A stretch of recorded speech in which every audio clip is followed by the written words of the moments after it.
हिंदू मान्यताओं के अनुसार रमा एकादशी को सबसे शुभ और महत्वपूर्ण एकादशी माना जाता है। हिंदू कैलेंडर के अनुसार रमा एकादशी कार्तिक माह के कृष्ण पक्ष के दौरान 11वें दिन मनाई जाती है। यह कार्तिक कृष्ण एकादशी या रंभा एकादशी जैसे अन्य नामों से भी लोकप्रिय है और दिवाली के त्योहार से 4 दिन पहले आती है। रमा एकादशी व्रत को सबसे महत्वपूर्ण एकादशी उत्सवों में से एक माना जाता है, जो हिंदू धर्म में मनाए जाते हैं क्योंकि भक्त धार्मिक रूप से इसे सुरक्षित मानकर अपने सभी पापों से वंचित हो सकते हैं। रमा एकादशी की कहानी क्या है? मुचुकुंदा नाम का एक राजा था जिसकी चंद्रभागा नाम की एक बेटी थी। उसकी शादी राजा चंद्रसेन के पुत्र शोभन से हुई थी। राजा मुचुकुंदा भगवान विष्णु के भक्त थे और उन्होंने अपने राज्य के सभी व्यक्तियों को रमा एकादशी के उपवास का सख्ती से पालन करने का निर्देश दिया था। चंद्रभागा अपने बचपन से रमा एकादशी व्रत रखती थीं। एक बार जब उसके पति राजकुमार शोभन कृष्ण पक्ष के समय राजा मुचुकुंदा के राज्य में उपस्थित थे और यह रमा एकादशी उपवास का दिन था, अतः उसे भी उस दिन उपवास का पालन जरूरी था। शोभन अपने बीमार और कमजोर स्वास्थ्य के कारण उपवास नहीं कर पाए। चंद्रभागा ने अपने पति से किसी अन्य जगह जाने के लिए कहा क्योंकि अगर वह यहाँ रहेंगे तो उन्हें यह अनुष्ठान करना होगा।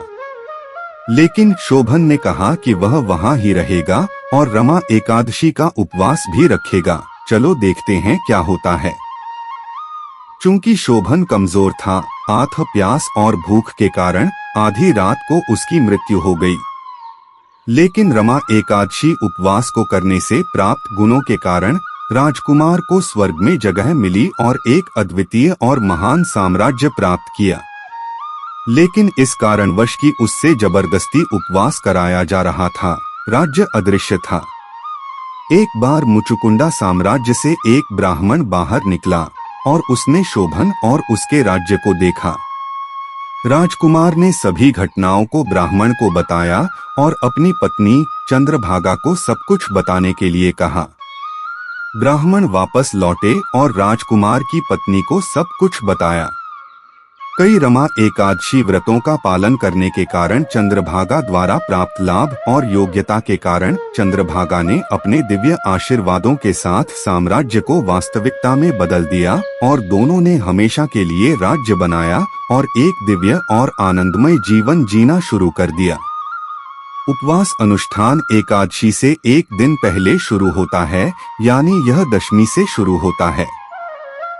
इस विशेष दिन पर्यवेक्षकों द्वारा अनाज या चावल का उपभोग नहीं किया जाना चाहिए और उन्हें केवल सात्विक भोजन ग्रहण करने की अनुमति होती है। पर्यवेक्षकों को सूर्योदय के बाद कुछ भी खाने की अनुमति नहीं होती है। एकादशी की पूर्व संध्या पर पर्यवेक्षक पूरे दिन खाने या पीने से दूर रहते हैं। उपवास अगले दिन यानी चंद्र महीने के 12वें दिन द्वादशी पर पारण के समय संपूर्ण होता है। रमा एकादशी की विशेष पूर्व संध्या पर पर्यवेक्षक जल्दी उठते हैं, पवित्र स्नान करते हैं और फिर भगवान विष्णु की पूजा करते हैं। पूजा के दौरान देवताओं को फूल, फल, विशेष भोग और अन्य आवश्यक चीजें पेश की जाती हैं। एक बार आरती पूरी होने के बाद प्रसाद, पवित्र भोजन सभी भक्तों के बीच वितरित किया जाता है। इस दिन भक्त रात भर जागरण करते हैं और भगवान विष्णु की महिमा सुनकर, भजन गाकर और कीर्तन करके पूरी रात बिताते हैं। जैसे कि यह शब्द देवी लक्ष्मी का प्रतीक है, इसलिए भक्त भी इस दिन देवी लक्ष्मी की पूजा करते हैं। भक्त मध्यरात्रि जागरण के दौरान भगवत गीता भी पढ़ते हैं। रमा एकादशी व्रत का महत्व और लाभ क्या है?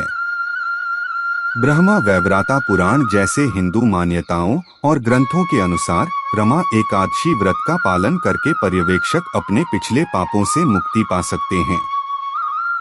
भक्त जो इस दिन भगवान विष्णु की महिमा सुनते हैं, मोक्ष प्राप्त करते हैं। इस व्रत को करने से प्राप्त गुण कई अश्वमेध यज्ञों और राजसूया यज्ञों द्वारा किए गए गुणों से कहीं अधिक हैं। भक्त जो इस उपवास का पालन समर्पण और श्रद्धा से करते हैं, वे अपने जीवन में भारी सफलता प्राप्त करने में सक्षम होते हैं।